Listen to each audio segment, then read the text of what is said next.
let go. You decide if you're ever gonna let me know. Yeah, suicide. Dosadio vam je Crash u Sampu. Trebate da idete u pljačku ili da sprečite pljačku ili neku RP akciju i vama Crasha Samp. Došli ste na pravi klip, na pravi kanal. Danas ćemo pokazati kako se rešiti Crasha u Sampu. Ako imate problem s Crashom i tako dalje i često vam Crasha, znači kako to da rešite. Kao prvo idete u vaš Google pretraživač. Imaćete link u deskripciji za anti-crasher. Idete download, sačekate da se skine. Ovo će biti kratak tutorial, ali nema veze. Idete tu, sačekate da se otvori.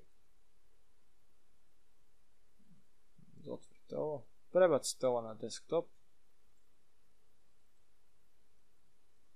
Imate ovdje readme, znači ovo je napravio anti-crasher.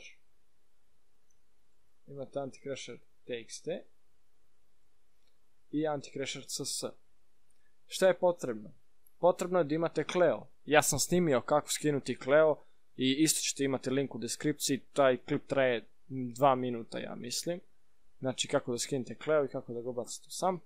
Znači idete na Samp, Open File Location, idete nađete folder Cleo i ovo samo prebacite vam. I to je čitava filozofija. Prebacili ste anti-crasher Samp i to je to. Nadam se da ste uživali i nadam se da sam vam barem malo pomogao. Ako dalje imate Crash, skinite verziju 0.37R2. Također sam snimao, imat ćete također u deskripciji kako skinuti 0.37R2 verziju Sampa, tako da sve ćete imati u deskripciji, pa pogledajte. To je bilo to, nadam se da ste uživali, ostavite like i subscribe ako sam vam pomogao. Ćao!